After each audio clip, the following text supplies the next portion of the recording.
Con Amado, con Alejandro vamos a compartir ahí un momento y un análisis, a ver qué es lo que estamos pensando sobre el tema del presupuesto 2023 y en consecuencia con la economía del 2023, por lo menos desde lo que proyecta el gobierno a través de un presupuesto, el presupuesto de Sergio Massa, digamos, donde se traza una perspectiva que por un lado está muy en línea con el acuerdo que se firmó con el Fondo Monetario Internacional, buscando cumplir las metas, buscando mantener esa conducta de ser prolijo y orientado en el mismo sentido que el programa, pero además me parece, y acá ya empiezo a incorporar mi propia visión sobre el tema, varios aspectos que tienen que ver con la mirada propia que tiene el actual gobierno, el actual ministro de Economía sobre cómo superar, por ejemplo, algunas instancias que son absolutamente determinantes de la suerte de la economía, como es el tema de la inflación, y las consecuencias que esas opciones que toma el gobierno pueden tener, por ejemplo, en el plano de la distribución del ingreso, en el plano de cuál es el rol del Estado dentro de la economía, y en un tercer plano que me parece que va a ser una consecuencia necesaria, qué va a pasar con el crecimiento o no crecimiento económico que va a generar este estado de cosas. Vamos a hacer un diálogo. ¿Me están escribiendo mucho, Rulo? ¿A quién? ¿Al gobierno o a ustedes dos? A nosotros. No, bueno, tampoco es que vamos a salir con todo resuelto de acá, pero yo diría que casi. Ya que tomaste la palabra para quejarte, Alejandro López Mieres, que es, aparte de ser un amigo, un compañero de muchos años, le cuento algo a Amado, de paso, ya que estamos los tres en esta mesa virtual. Amado varias veces celebraste y me felicitaste por el tema de sacar a la luz el tema de la incidencia que tenía el pago de la deuda privada, sí, dentro del balance cambiario argentino, lo que había significado el pago de deuda privada y permitir ese pago de deuda privada, tanto de capital e intereses, en estos últimos 3 años, y la incidencia que eso había tenido para llevarse y más el superávit comercial que se estaba logrando. Yo tengo que decir, te lo dije en su momento, lo digo ahora públicamente una vez más, es Alejandro López Mieres el que me incitó a buscar más sobre este tema cuando me advirtió sobre este fenómeno que estaba sucediendo, y en realidad la serie de notas que yo publiqué sobre el tema fueron a partir de esa advertencia, de eso que Alejandro había analizado, estudiado y detectado en las cuentas públicas. Una gran felicitación porque dieron en el clavo en un tema que realmente tiene mucho que ver con lo que está sucediendo, ¿no? Así que una gran intuición y un gran laburo hicieron con eso. Bueno, Rulo, por supuesto, esto ha sido mérito tuyo, pero en realidad la información es pública. Claro. No hicimos ni más ni menos que meternos en el balance cambiario del Banco Central, ni más ni menos en el análisis de deuda externa privada del Banco Central, dicho sea de paso, mérito de Jorge Carrera, porque como ustedes saben, durante el macrismo se discontinuó este informe, ex profeso, por supuesto, para no dar cuenta del gigantesco aumento del orden de los 20.000 millones de dólares de deuda externa privada específicamente financiera. Entonces, claro, para que no apareciera lo que ustedes terminaron sacando a la luz. Exacto, digamos, por eso digo, lo menciono a Jorge Carrera porque sé que fue uno de los promotores de volver a publicar el trabajo, ¿no? Pero bueno, a ver, yendo al tema del balance, ya que me diste la palabra, Rulo, sí. Bueno, sin duda es un presupuesto de ajuste, porque el argumento de que el gasto social aumenta en términos reales, bueno, aumenta bajo la premisa de una inflación del 60% en términos reales. Entonces, si nosotros comparamos con lo que proyectaba el gobierno en el 2021 sobre el 2022, ya tenemos un retraso del orden del 15% en el gasto social. Hay algunos numeritos que son inquietantes y que, si bien, digamos, los números en general suelen ser un poco aburridos, a mí me parece que son bastante claros, ¿no?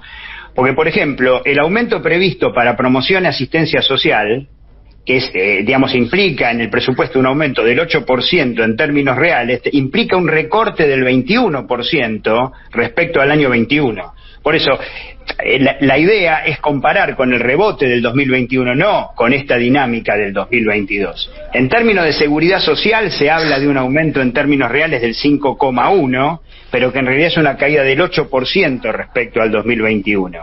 Ni hablar de educación y cultura, o la partida trabajo, vivienda y urbanismo, agua potable. O sea, si uno se mete en cada uno de los ítems, evidentemente va a haber un ajuste que va de la mano con la dinámica del acuerdo con el Fondo Monetario Internacional. Es más, nosotros en las charlas previas que hemos tenido en este espacio, siempre mencionamos que todo lo que está pasando en el año 2022 es consecuencia del acuerdo con el fondo.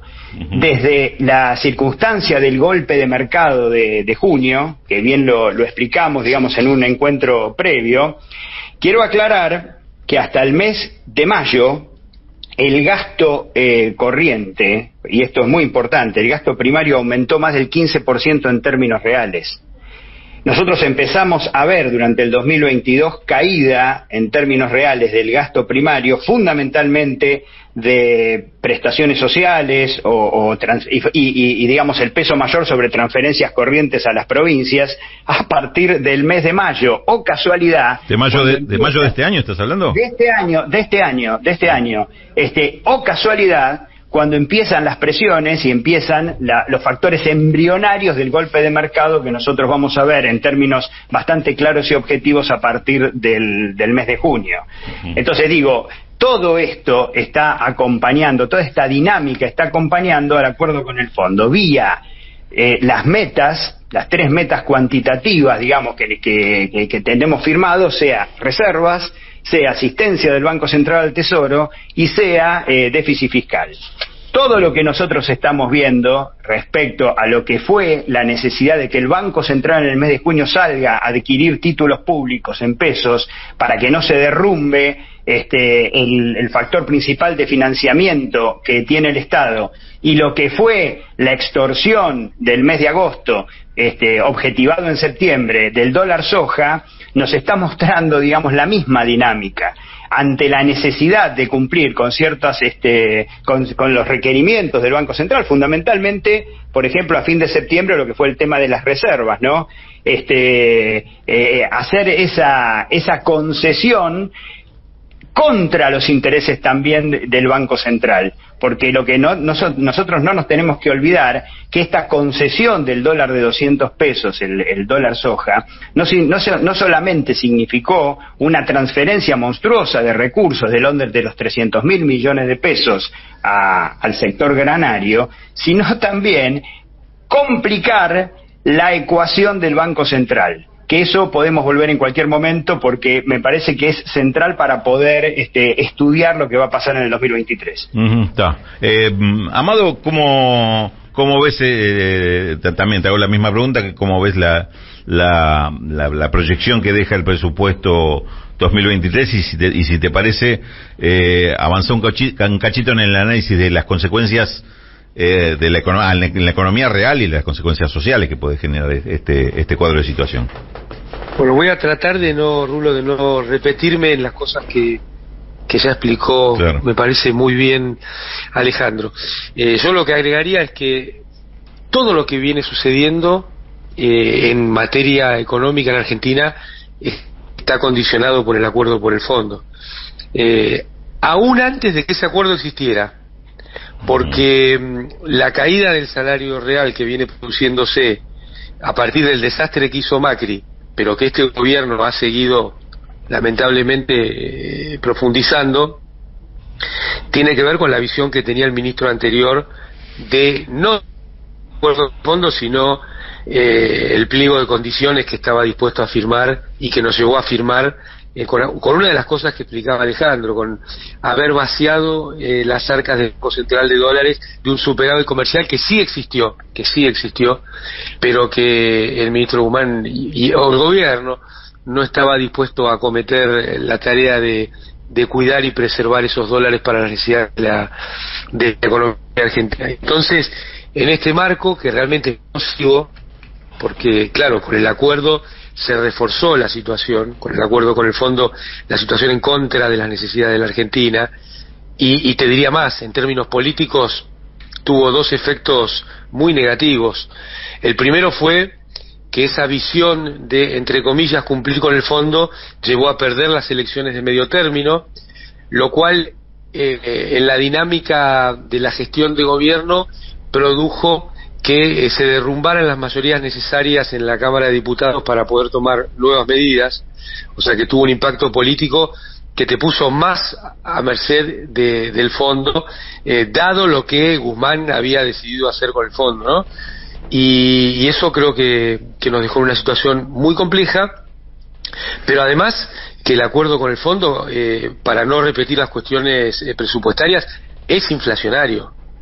O sea, tiene digamos, ese corsé presupuestario, pero además te sostiene toda una dinámica inflacionaria muy jorobada, en términos de un país que su principal problema hoy, sin ningún lugar a dudas, es el ingreso de la población, el problema distributivo, el problema de ingresos que son insuficientes para poner en funcionamiento el mercado interno. Entonces, eso también es consecuencia del acuerdo con el fondo, y este presupuesto es parte de esa consecuencia, y creo que el ministro Massa ha tratado de presentar una cuestión, como decir, creíble, razonable en términos de lo que viene para el año que viene, pero condicionado por el fondo.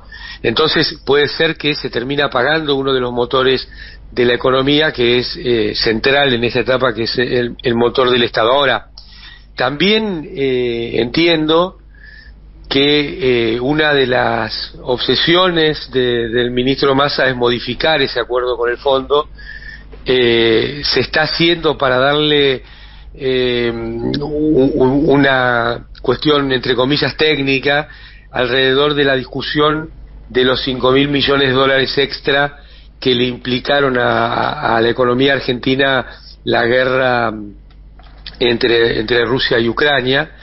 Sea este o no el argumento, está claro que si Argentina no logra destrabar la renegociación de las pautas del acuerdo con el fondo, va a ser muy difícil que pueda sostener el crecimiento, pero a la par, y mucho más preocupante aún, mejorar los ingresos de la población.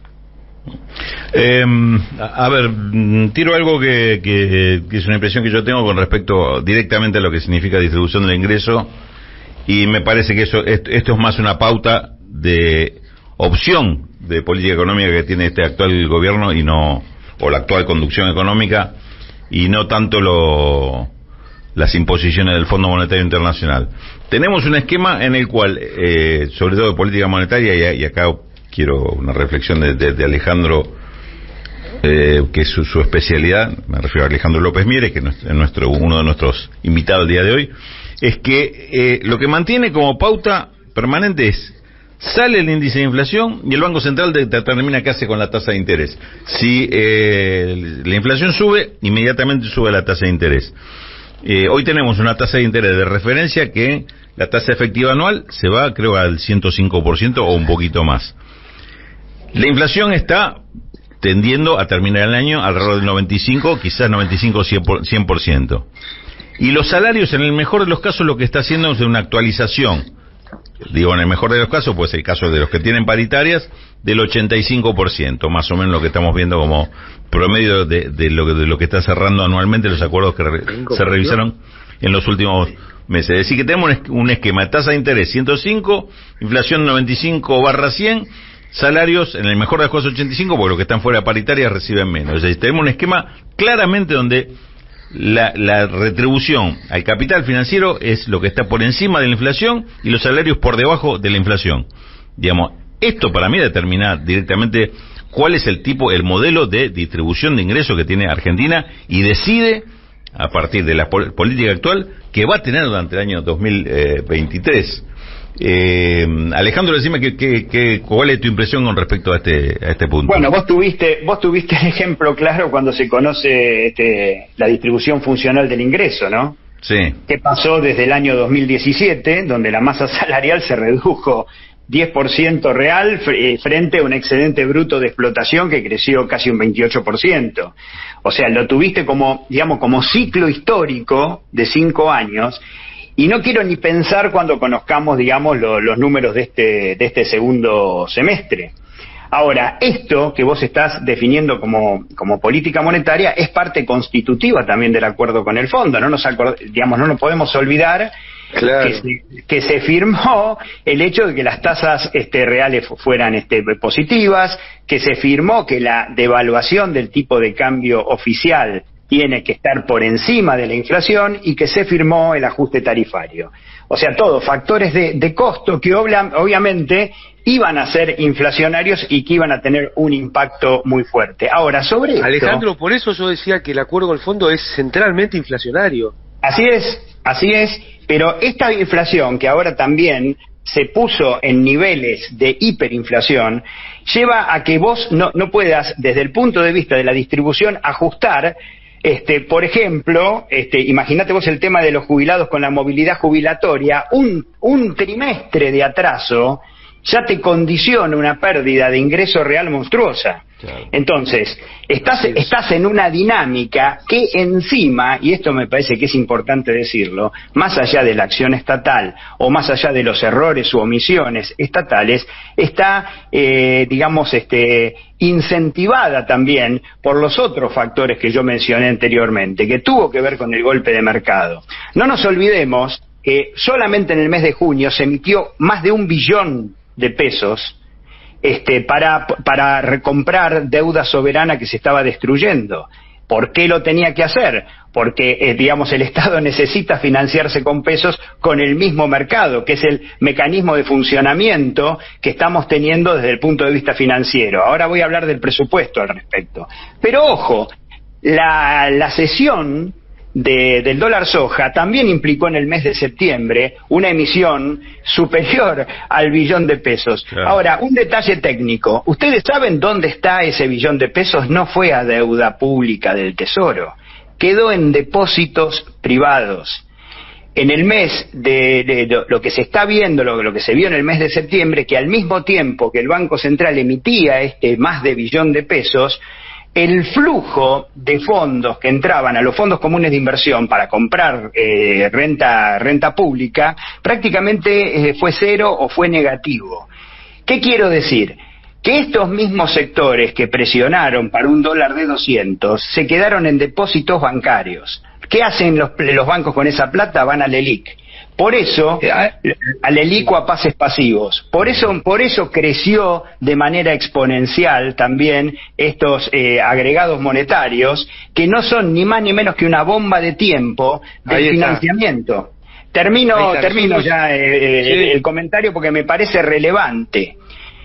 ¿Por qué me parece relevante? Porque el presupuesto, lo que nos está diciendo, a diferencia del presupuesto del año pasado, que si bien no se aprobó, centraba el financiamiento en organismos internacionales y en adelantos transitorios, tenemos que decir algo de lo cual no se habla del presupuesto, que tiene que ver las fuentes y aplicaciones financieras. Se le está exigiendo al mercado que prácticamente financie un 5% del PBI. Prácticamente todo el financiamiento 2023 cae en el mercado, y en este momento lo que estamos viendo es que el mercado, en lo que se denomina curva pesos, se está destruyendo. Entonces, por un lado, los mismos sectores que presionaron por el dólar de 200 son los mismos que ahora no te están financiando y que están generando condiciones de inestabilidad financiera. Alejandro, y todo esto con un nivel de tasa de interés que es destructivo y delirante. A eso me refiero, porque vos digamos, ¿cómo hacés vos? Fíjate lo que es la espiral que se está generando, ¿no? Mirá, la ley más corta, o sea, la letra más corta, tiene una tasa efectiva anual del 113%. Bueno, por eso. Y ha multiplicado prácticamente por 10 los pasivos monetarios, que son LELIQ más pases. Bueno, si vos sumás, en este momento, LELIQ más pases, frente a la base monetaria, más que la duplica. Vos hoy tenés casi 13 billones de pesos entre base monetaria y digamos pasivos no monetarios del central. Una verdadera bomba de tiempo. Que nosotros venimos señalando desde el inicio mismo del gobierno, que lejos de acometerse una solución se ha agravado y te sostiene niveles de tasas de interés que son incompatibles con el funcionamiento de la economía, la mejora en la distribución del ingreso y darle un freno a la inflación.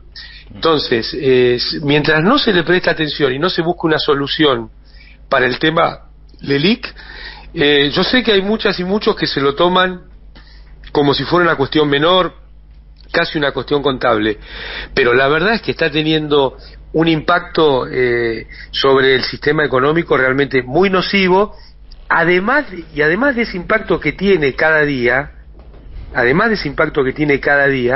está generando las condiciones para el próximo golpe de mercado. Porque ahí vos tenés una cuestión política también, que se está determinando quiénes son los que pueden ir contra el Banco Central de la República Argentina, ¿no? A ver, bajemos un poquito para que todo el mundo entienda de qué estamos hablando.